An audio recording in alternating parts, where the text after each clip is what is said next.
lost all you hold dear. You didn't want to hear, now you tremble with fear. This is SOLLOG, that's SOLLOG, and I'm your host of The End.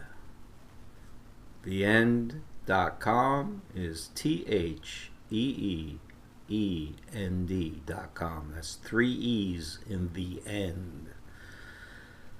Today our show will be discussing great quakes or great earthquakes and the fact that in the past 20 years there's been a 100% increase in the largest quakes measured by the USGS. Now the media, the mainstream media, and the government is hiding this fact.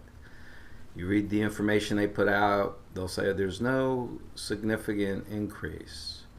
However, if you only look at the larger quakes over 7.5, the past 20 years has shown a 100% increase.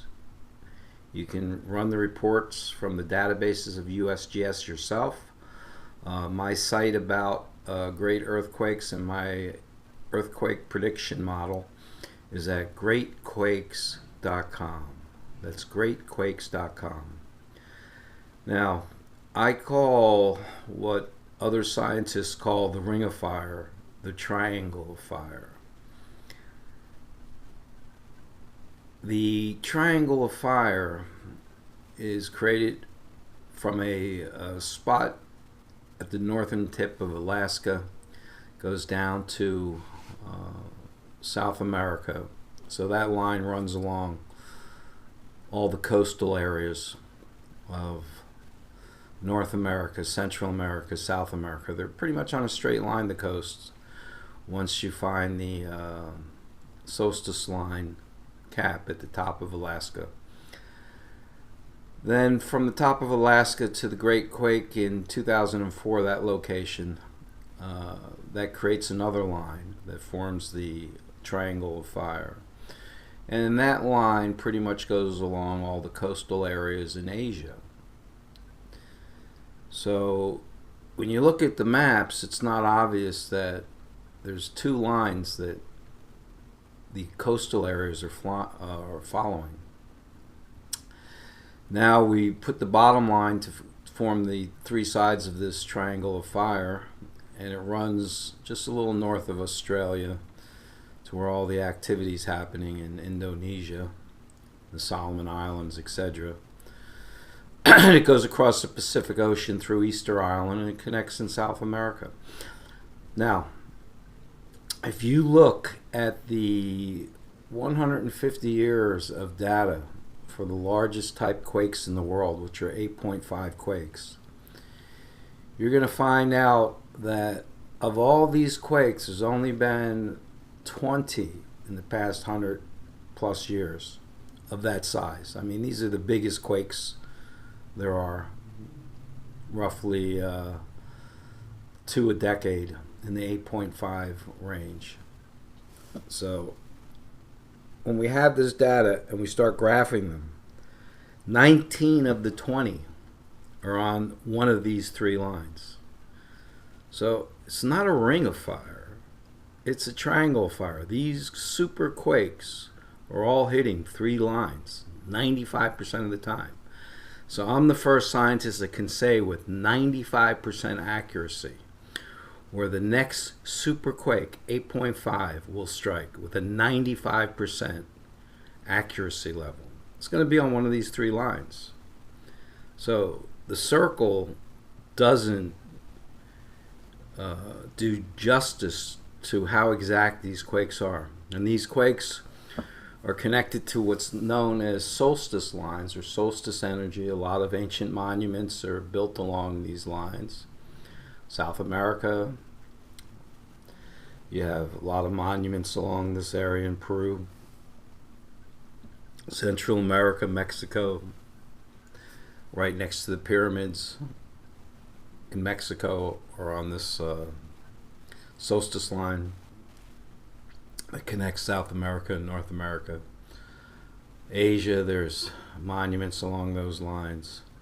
So these energy lines were understood by the ancients, and only today now am I showing with absolute certainty that the largest earthquakes 95% of the time strike along these lines.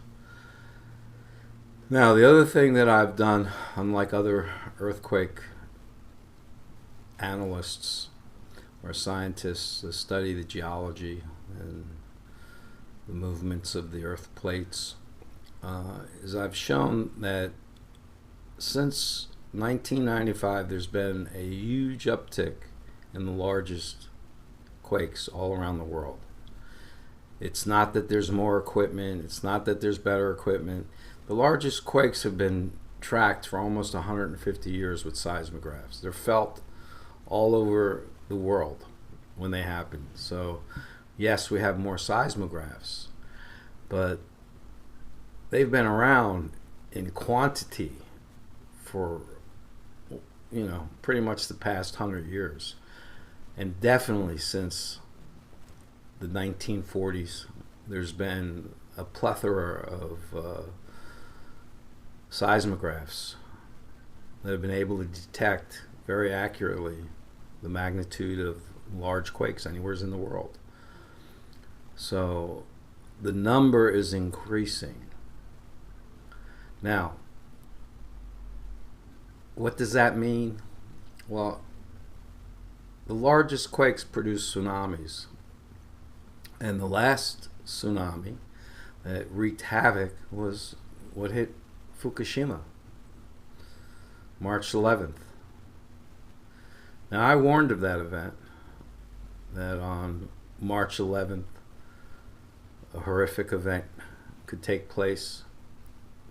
I've warned about tsunamis and great quakes. I've warned about nuclear meltdowns. Since the over 500 nuclear reactors that exist on the Earth, many of them are right on these quake lines. These three major quake lines houses many of the world's nuclear reactors. They're built right where the biggest quakes hit. There's also a lot along the eastern seaboard of the Atlantic Ocean in North America. There's a lot on Western Europe. It's along the eastern part of the Atlantic seaboard. So we have a major problems that the morons that built these nuclear reactors put them way too close to the strongest quake lines where major quakes hit. Also, you have the possibility of asteroids striking in the ocean. One major asteroid striking the ocean is going to send a tsunami thousands of feet high that will level hundreds of nuclear reactors, any ocean it hits in. So you're talking about 200 Fukushimas melting down at the same time. Can you imagine that, people? We've destroyed the ecosystem of the Pacific Ocean with one nuclear meltdown at Fukushima. The ecosystem's been permanently affected by Fukushima. You have radiation washing up all over the coast of North America from that event. So, if we don't start disabling these nuclear reactors and putting the spent fuel rods in high areas where they're not going to be hit by tsunami waves from asteroid strikes, there is no future on this planet. Period. The radiation from dozens, if not hundreds, of Fukushima type events will destroy the future. There will be no life left, with the exception of a few insects that could tolerate the levels of radiation that will kill every other living thing. The oceans will be toxic, the air will be toxic, the soil will be toxic. Nothing's going to survive except for a few insects that can handle massive doses of radiation. So that's what's coming, people. If we don't start moving to energy that doesn't have the possibility of global catastrophe, which is what these 500 plus nuclear reactors are. Just look at a map of where these reactors are built and look at how close they are to coastlines. When an asteroid hits and makes a tsunami that's thousands of feet high, it will wash inland 150 to 300 miles. That's means, you have to be on a mountain, a very high mountain, to avoid being washed away by one of these tsunamis. It's possible the Appalachians aren't even high enough on the east coast of America to survive an asteroid strike in the Atlantic of a significant size. So we live in a very dangerous universe. Asteroids have hit over and over in the past, and we're now in an area of our solar system, not our solar system, but our galaxy. We were in an area of the galaxy where the last two times our planet and our sun was in this area of the galaxy, over 97% of all life on Earth went extinct. So we're right now where the death zone hits all species in the history of our planet. Simple life, microbial life, microbes, got a fast start on this planet. Planet's 4.5 billion years old. Well, after 500 million years, there was microbial life on Earth. So the essence of life started very early on this planet. Now, what we consider complex life, well, that appeared 550 million years ago. So it's a recent thing. The last 10% of the Earth's life, it's had complex life. Well, 50 million years after complex life formed, we moved into this area of the Milky Way. The Earth and the Sun is on a 250 million year orbit around the Milky Way. So, complex life starts 50 million years later. We're in the exact spot of this galaxy that we're in now. And almost all life went dead. Was it a different type of forces on the mantle of the Earth and the core of the Earth creating more seismic activity, which, spewed out more sulfur and killed off everything? Was it asteroids? Was it gamma ray bursts? There's a lot of things that could have happened, but it happened right where we're at right now. 500 million years ago. One of the two great extinction events happened. Now, there's been 5 major extinctions events. We're living in what some scientists call the 6th extinction event, which is called the Holocene or the Holocenic. My work on it is at holocenic.com. That's HOLOCENIC. So, is there more gravitational forces on Earth that creates more seismic activity in this area? That's a good possibility. This 100% increase in the largest of quakes is showing a spike in that direction. So, seismic activity can increase volcanic activity, which can change the atmosphere level and make it more toxic for life forms. It's that simple, people, for the Earth to become a toxic dump. Now, 500 million years ago, when the first great extinction event happened, over 90% of all species went dead. We're back in the area 250 million years ago. Guess what? The second greatest extinction event happened. Over 90% of all life went extinct in this area. Now it's 250 million years later. We're right back to where the two great extinctions events happened. Now, if you don't think that's a coincidence, people, you're nuts. It's mathematically connected. This is a death zone area of the Milky Way. No ifs, ands, or buts. Life's only been in this area 3 times. First time, over 90% went extinct. Second time, over 90% went extinct. Okay? And now, we're in the Holocene extinction event. We're living in it. It started with the melting of the polar caps. Okay? So a lot of life on Earth couldn't handle the different climate and atmosphere of the Earth, and a lot of species started dying off 12,000 years ago. Woolly mammoths, saber-toothed tigers, a lot of different larger mammals went extinct. A lot of fishes have gone extinct. And then the past 150 years of the industrial age, we have a quickening of extinctions. And the carbon level went from 200 to 400. Well, the carbon level when the dinosaurs went extinct was 4,000, so it was 10 times more than we have now. That's why my work on what really killed the dinosaur, was it an asteroid, or I say it was hothouse effect. 4,000 parts of carbon in the atmosphere made the average temperature on the Earth 130 degrees.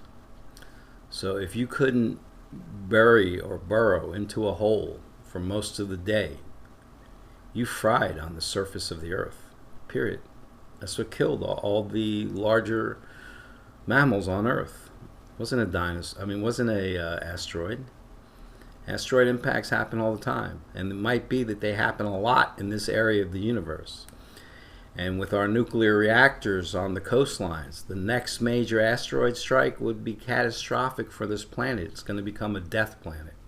The radiation levels would make everything non-existent.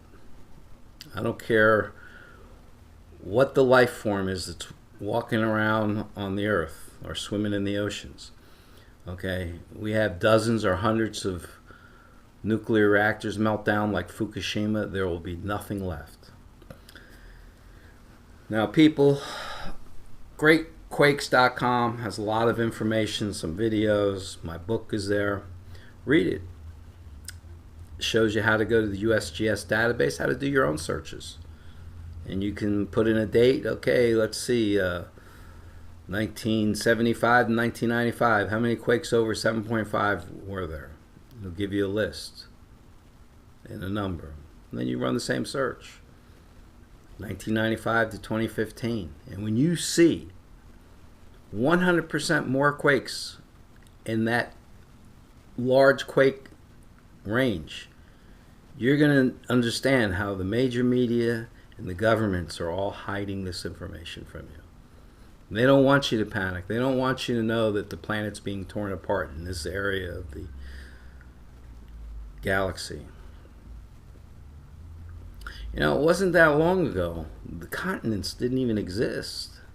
When life started on Earth, complex life, there was one supercontinent, Pangaea. That's 500 million years ago. So what tore that continent apart? Well, last time we were in this area of the galaxy, basically was when the continents were forming. So are they going to be put back together this time around? I mean, you know, we understand so little about the real history of this planet. It's frightening. You know, when I was a kid in the 60s, we thought Egypt was the beginning of civilization. Then we found out 2,000 years before Egypt, well, the Sumerians were there with more complex writing language than we even have today, with better math, base 60 math. We only use base 10. So you had a very advanced civilization 2,000 years before Egypt. And that's only recent modern academic work. You know, if you were a kid in the 60s reading history books that were printed in the 40s and 50s, there was nothing about Sumeria in there. There was a little bit about Babylon, which was after Egypt, but we didn't understand how far back Sumeria went. Went back thousands of years before Egypt.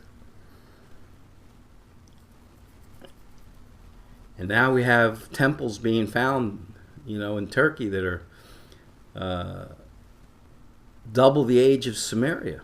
So civilization in the past decade has gone from 6,000 years old to 12,000 years old.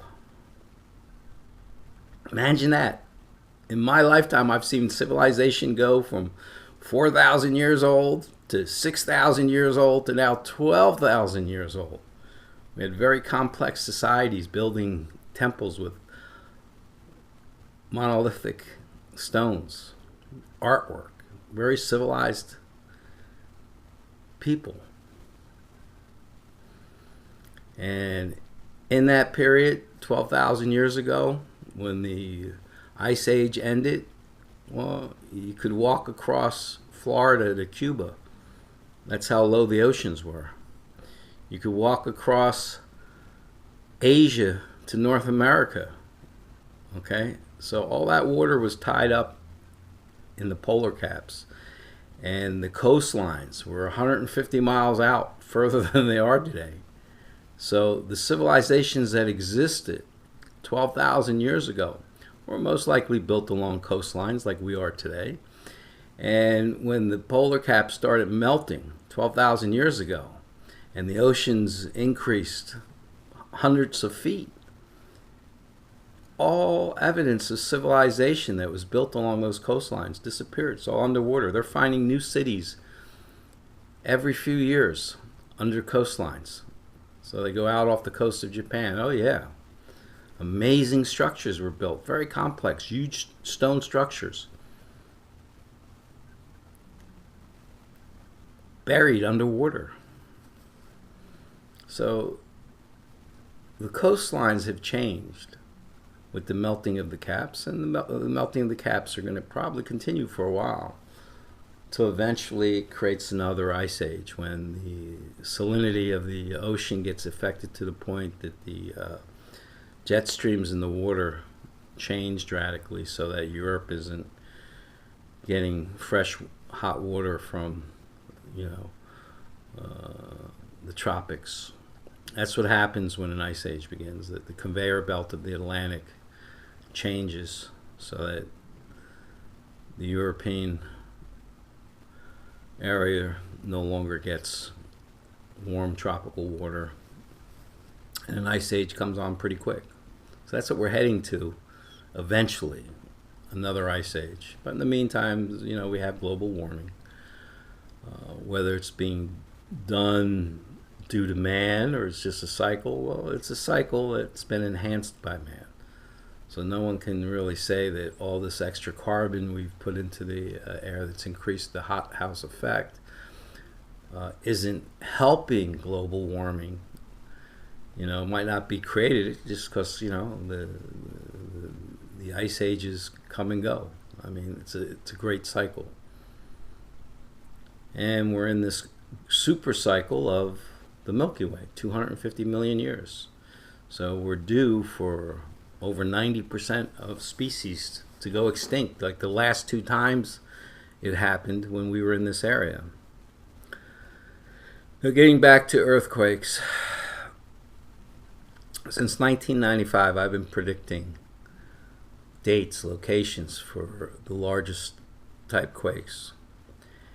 And if you look at my work, a lot of areas I named back in the 90s and early 2000s have had major earthquakes.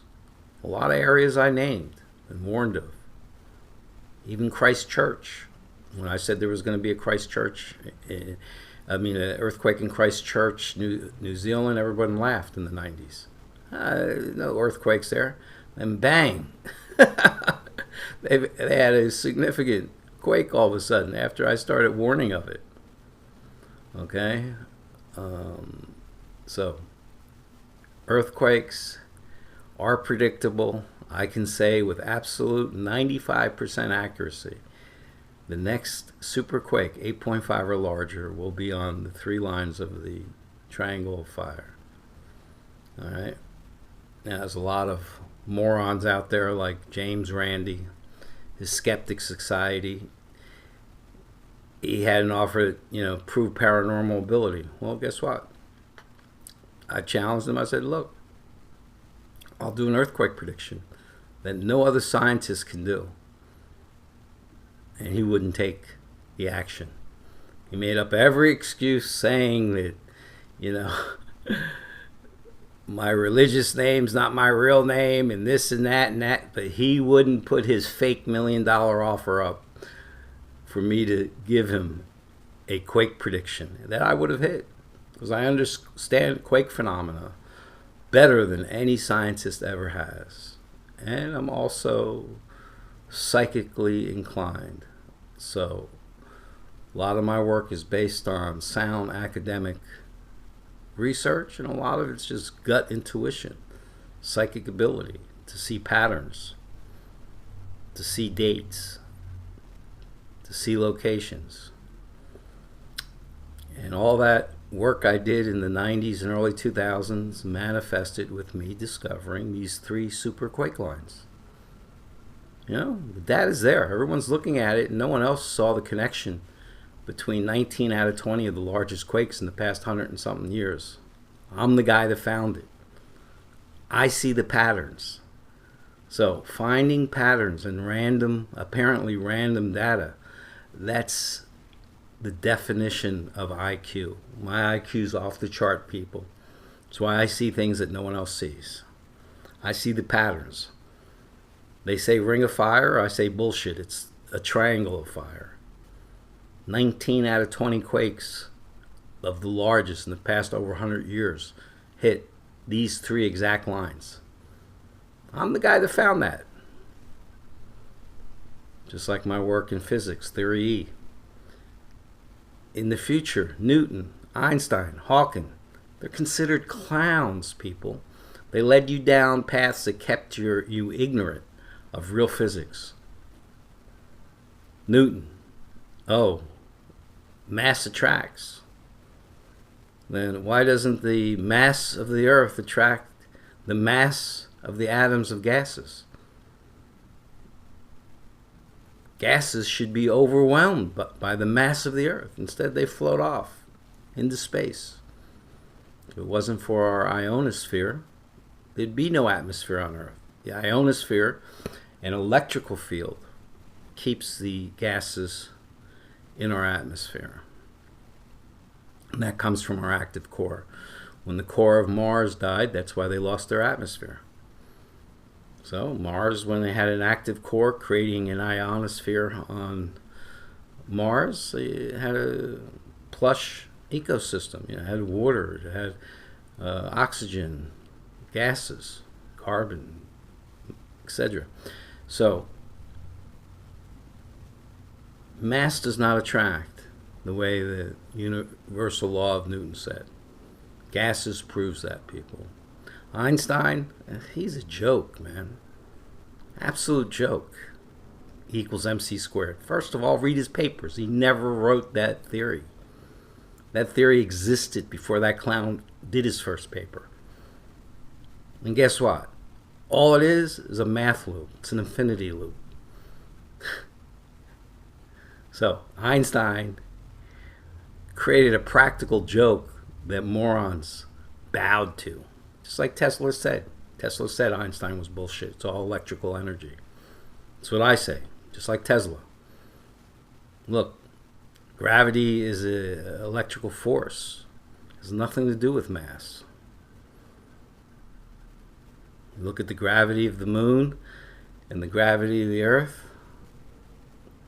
If it was due to mass, the gravity on the moon would be a fraction of what it is, because the mass of the moon is a fraction of what the earth is.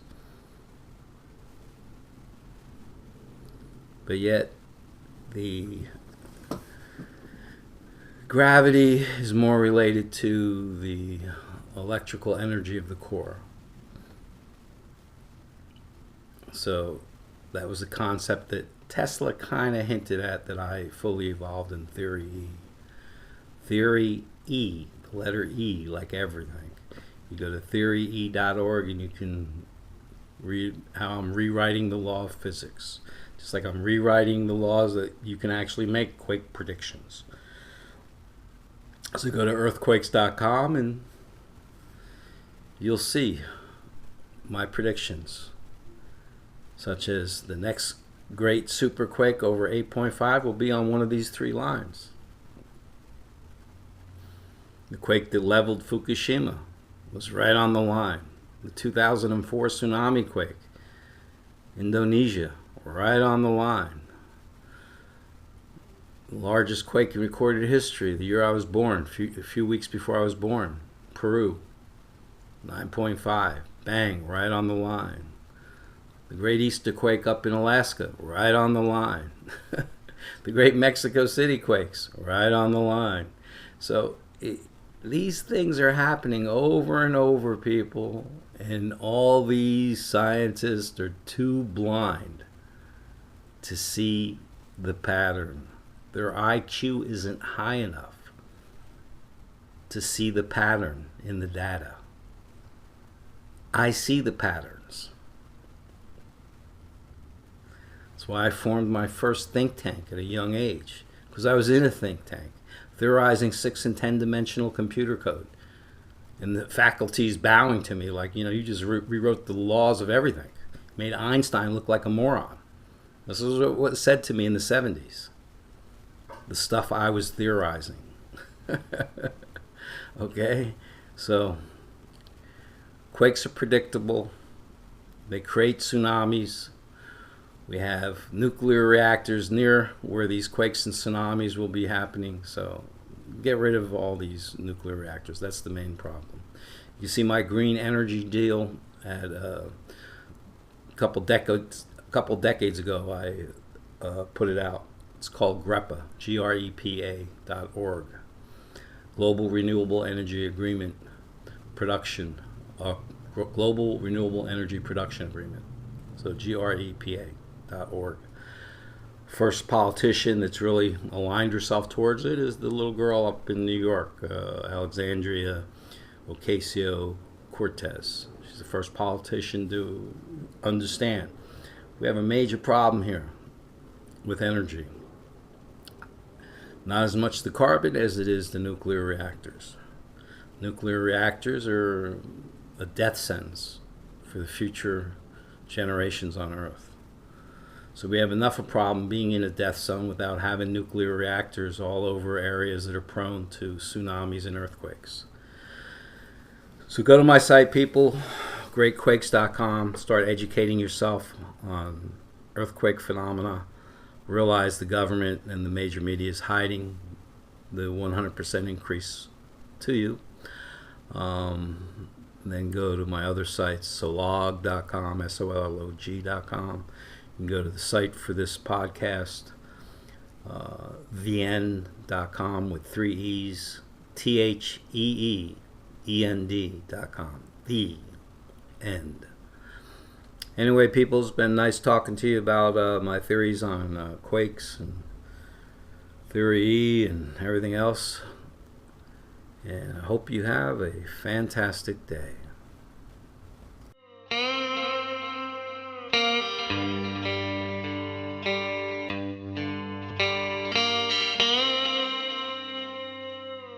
The end is very near. Lost all you hold dear. You didn't want to hear. Now you tremble with fear.